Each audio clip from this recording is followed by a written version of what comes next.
Welcome back, everyone, to my channel. It is Super Bowl Sunday. So, congratulations to everybody. Anybody whose team is in the Super Bowl. My team didn't make it. So, happy for everybody else. To the Chiefs and the 49ers. I guess it's better luck next time to my team. But anyway, we're not here to talk about the Super Bowl. We are here to talk about life after lockup. I'm happy to say that this was a pretty good episode. We're going to get right into the shenanigans. My favorite threesome, Michael, Megan, and Sarah.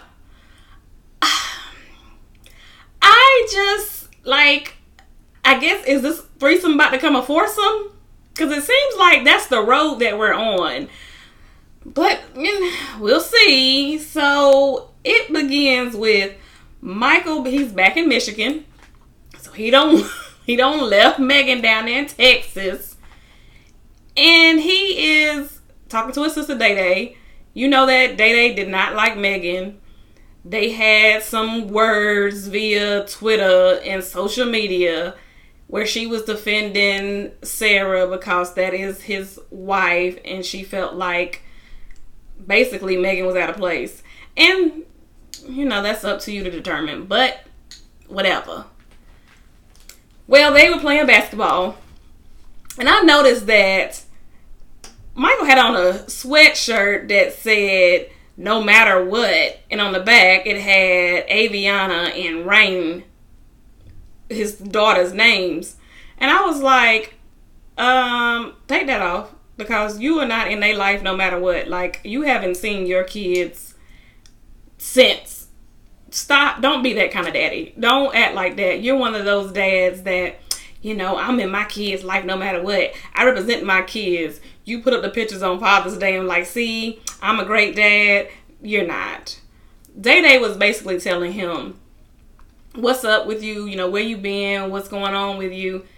And he was telling her, I'm just in town for a minute, to see you and Mom. I'm going to holler at Sarah. She was like, so where you been? I went down there to go see Megan, holler at her. And while I was down there, I seen Rock, and Rock let me know that they had slept together. Of course, Megan denied it. So they asked him, do you believe him? Or believe her? And he was like, I don't know what to believe, but nonetheless, we got love. I got love for her. We got history. So I'm going to still rock it out with her. But I'm sitting here looking like, you're saying you're going to rock it out with Megan because y'all have history. Yet, you're still married to Sarah and you haven't signed the divorce papers. And you have this new girl.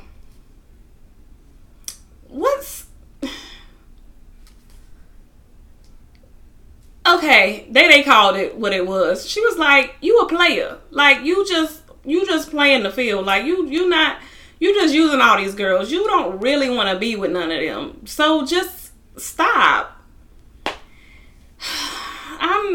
I said it before and I'm going to say it again. I'm going to keep saying it until this is over and done with. I'm so sick of Michael. Like, I'm tired of him. And it's so sad that women really deal with this. They just continue to deal with somebody like this. This guy ain't up to no good. He don't mean you no good. But you just continue to do it. And Day to be the younger sibling has the most sense. She was telling him, the lifestyle that we dealt with. Our dad wasn't in our life like that. You need to focus on your kids and stop focusing on all these women. That needs to be your focus. Don't be worried about these women and trying to get to the next girl, Be concerned about your kids. He was like, I am concerned about my kids. That is my number one priority. She was like, well, when have you seen them? You out here visiting these girls when you... So that's what he decides to do. He goes home. He's at his mom's house. His mom was like, so what's your plan? Son, you going to go out here. You going to stay in Michigan. You going to get a job. You going to do the productive and responsible thing. He was like, nah, I don't want to be stuck in Michigan. I don't want to be stuck in Flint. And I understand that in a sense, like, I don't want to be stuck somewhere where it's a dead end situation. There's nothing wrong with that. But make sure you're doing something that's going to be productive too. Don't just be out of here pimping and hoeing like you're doing.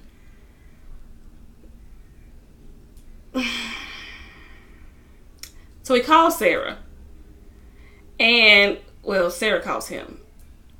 And she's like, well, I've been looking at your phone records, and I see that you're calling this person, that person, and I can see where you're at when you're making these phone calls, receiving these phone calls. I see the cities and the states that you're receiving these phone calls from. You got people from all over calling you. And the reason why I got you this phone was for you to talk to the girls. She was like, I can't get you on the phone. You're not answering their phone calls when I'm trying to get you. You're not answering the phone calls when they're calling you. So I'm going to go ahead and cut your phone off. She was like, because you haven't came to see me. Where have you been? So he was honest with her. He was like, I went to go see Megan. I went to go holler at her. She was like, oh, so you can go out there to Texas to go see Megan, but you can't come up to New York to see your kids. He said, I'm coming up there to come see you next, like he on a tour. You're my next stop. I had to go holler at Megan first. Now you're my next stop. She was like, yeah, I don't believe that. I'm going to go ahead and cut your phone off. So he gets all in his feelings and is like, don't do that. How dare you try to cut my phone off? So naturally, his natural instinct is to try to smooth things over, because that's what he does. He's, no, I'm coming to see you. Yeah, I'm coming to, don't cut my phone off. Whatever I got to do to keep you in, your good graces, I'll do that, because I don't want you to cut my phone off. I need my phone to keep in contact with my girls. So he does plan a trip to go see Sarah. But he calls up his new girl, Maria, and tells her, we need to plan a trip. Me and you need to plan a trip to New York so I can go see my kids. So it ends with him going to New York with this new girl, Maria, that we don't get to see yet, to go see Sarah and his kids. So you're bringing another woman into this mess that you already in. I'm so done with him. So I can't wait to see this girl. Let's see what this girl is. And she's over here talking about, I don't want no trouble. I don't want no drama. But I'm like, you already know that there's drama here. So why would you even say that, girl? What? Now the next threesome. Lacey, Shane, and John. I'm happy to say that Shane got a job. Shane got a job. So that's good, because last week I said I needed him to become a productive citizen of society. So that's what he's doing. He got him a job at a shipping yard, and the kids seem very happy that he's there. They said that he's a great dad, and they just overall like having him around. So Lacey is happy as well, because he's doing what she feels he needs to do to provide for the family. Everything seems swell until we see that John is out of jail. He got a 60-day probation where he's in a rehab. And of course, he wants to see Lacey, hoping that he can rekindle some of his old feelings, because right now she doesn't know that he's out. John, just leave them alone. Let them be. You need to just focus on getting yourself clean and being a better you and staying out of trouble. Shane tells his friend that he has a secret that he's been keeping from Lacey. Apparently, he had a one-night stand with somebody he does not remember, don't know their name, don't know where they live, don't know how to get in contact with them, knows nothing. Right before they got married. And he wants to tell Lacey because it's weighing on him. Now his friend told him, yeah, it's probably not in your best interest to do that. Maybe you should just carry this one to the grave. You guys are in a good place. John is out the picture as far as you know right now. Just let it go. I understood where his friend was coming from, because it's like, you guys had a real rocky start. You went through so much and you're in a good place right now. Just let it be. I understand, however, that Shane was like, I don't want to have any secrets with my wife because we've had so many. We've went through so much and I've been upset with her for holding secrets. So I don't want to be the one to hold a secret too. And his friend gave him good advice and said, well, are you prepared for everything that could possibly come with you telling her this? Because she probably will leave. And do you want to risk that? So I personally feel like he can tell her. She doesn't really have room to judge him, especially seeing that she was holding such a secret while they had this relationship. However, she's not going to see it like that. She's going to be like, you cheated on me. That's the bottom line. Yeah, even though she's texting him and going to go see him. And if she would have found John, she probably would have done something with John that day had he not got locked up. Angela and Tony. It went as planned, like I thought it was going to be. Tony had been sleeping in the car for a little while. Now Tony's in the house. Angela told him, here are my ground rules if you're going to stay in the house. She laid out like 7 rules. He can't have any money. She wants to be able to go through his phone whenever she wants to. And that was the one rule that like really kind of set him off a little bit. He didn't like having the rules in general. But that rule kind of bothered him. He basically said in his, confessional, he didn't know if having the rules were worth it. But he's willing to give it a try. But he really didn't know if he wanted to do this. So that tells you right there that he does not want this relationship. Like, this is a thing of convenience for him. Like I've been saying, this is where he's paroled to. He needs this address so that he can stay out.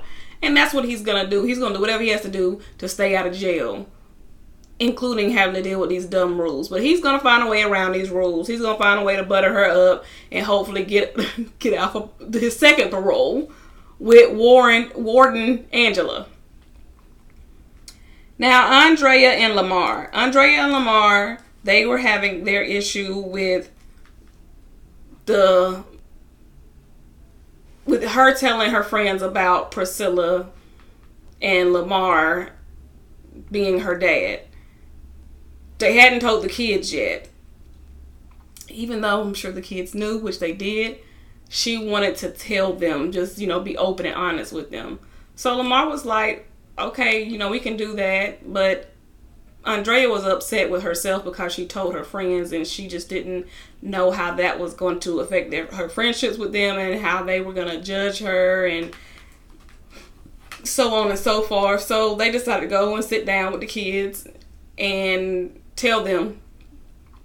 Now, her oldest daughter, Nyla, got upset because, not upset that how she conceived the baby.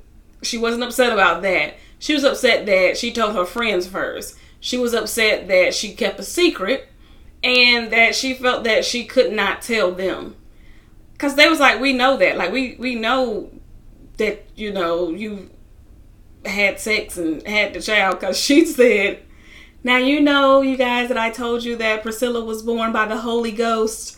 Well, that's not true. Me and, Lamar had her while he was in prison. The kids was like, we know that wasn't true. Like, we're smart enough to know what really happened. So that's why they were upset. They were just upset that she didn't trust them as they're her kids, to be honest. And they feel like she keeps a lot of secrets from them. And I could see that since it's just them, just tell us the truth. Stop keeping us out of the loop about things. And Nyla and Tennyson was like, why every time we come out, that's the only time y'all bring us out. Y'all ain't take us out when you want to tell us some news. And Priscilla was so cute. She said, Mommy, You don't have to hide anything from us. We're your children. You can tell us anything. So it was a really sweet moment for her because she's like the youngest one, and for her to say that means that she's intelligent enough to take it. Like, she can handle it. And then she said, and I am happy that Lamar is my daddy. Like, she's cute. Them kids they are very mature. And it just makes me wonder, like, what be going on in Andrea's head? Like, why do your kids seem more mature than you? And you're the mother. Who's really taking care of who? Cheryl and Josh. I felt like from the beginning that this relationship was not going to work. I still don't think this relationship is going to work. And as this episode played out, I continue to feel like this relationship is not going to work. They were talking about, going to get their apartment. It's going to be a challenge for them because they're getting it together, and they're going to put his, record and let them know that he, has a past. He's been to jail, and it's going to make it challenging for them to get the apartment. But they are on a very short time crunch. They have to be out quickly because his mama's not playing. She wants them gone. So they're discussing, what are we going to do? How are we going to do this? Okay, if it push comes to shove, basically, what's our next step if we're getting rejected left and right because of your past? What's the next step? And Josh just seems kind of like, whatever, it'll come together, we'll figure it out. And Cheryl's like, we need a plan. So they go home, and his mom is talking to Cheryl, and she's like, oh, so how's the apartment search going? What are you guys' plans over the next couple of days? Basically, like, I need to know how you plan to get up out of my house. Because remember, I'm not playing about this 3 days. I need you out of here.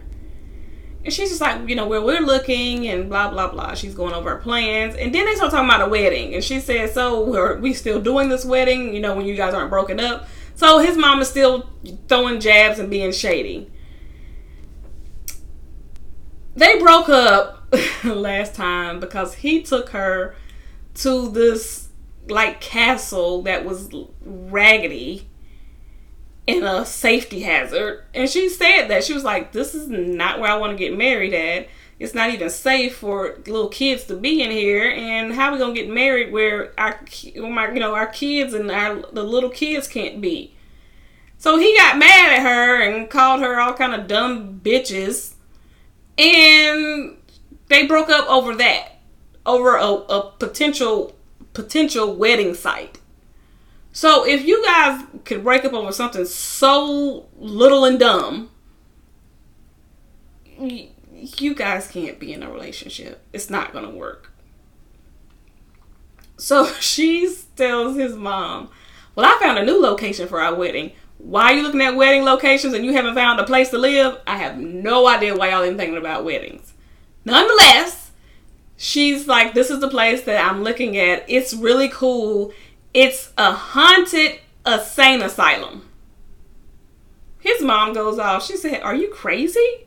I'm not going there. That is crazy. Are you a psycho? And then Josh walks in. He was like, what's going on? What are y'all in here talking about? She's like, she's over here talking about getting married in an insane asylum. What is she? It's crazy. She's with the wrong person. She should have been looking for a serial killer when she was on that website looking for somebody in jail. Listen, they just need to break up. She needs to go back home, take her son, and go back home. Like, now. That right there, first of all, I couldn't even imagine myself in a situation. However, had I been, that right there would have been, you know what? I'm going to go ahead and get my baby. I'm going to go ahead and get my stuff. I'm going to go ahead and go because the level of disrespect from your mother is intolerable. I'm not going to be able to do it. But she didn't do it. She continued to kind of try to go back and forth with her, and then next thing you know, Josh is outside doing his interview with the producers and the cast, and they're arguing, And Josh's mom hits her and she runs out. That's it. I'm leaving. Your mom just hit me. I'm out of here. I'm not taking this, because she got upset that she was trying to clean up my son's mess after I told her I would clean up my son's mess. I didn't need her cleaning up my son's mess. So y'all got into an argument over cleaning up a mess that a child made? Y'all fight over the smallest, dumbest, insignificant things.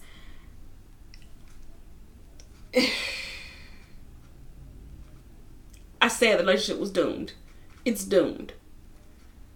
The next relationship I feel that is doomed is Clint and Tracy. Clint has went to a lawyer to try to get Tracy bailed out. The lawyer told him that her bond is $5,000 and she's looking at 2 to 20 years. It's a second degree offense, felony or whatever. Well, he suggested that if she does get out, if he is able to come up with the bail, he would suggest that he gets her into a rehab program to show the judge that she is serious about changing her life and getting better and becoming a better person. I would suggest that if you do get her out, which I would not suggest, because if she does not do right, he does not get that money back. You stress that to her. You stress that to him. You will not get that money back. If she goes to rehab, you should probably go right along, because both of you guys need rehab. I just feel like you two can't help each other because you're codependent on each other and you both are using drugs. I don't see how a drug addict can help a drug addict, especially if you both are still using. Now, a former drug addict can help somebody if you are no longer using. But if you're still using, I don't see how you're going to help her, because you can't stand up to her and tell her to stop using when you're using too. And that's what I see with Clint. Clint, he's struggling, and Clint just does not have a backbone. So I don't see him standing up to Tracy and telling Tracy stop. And that's what he said when he was in the office. He was telling the lawyer, I'm going to have to put my foot down. I'm going to have to stand up and just tell her this is what it's going to be. I don't see him doing that.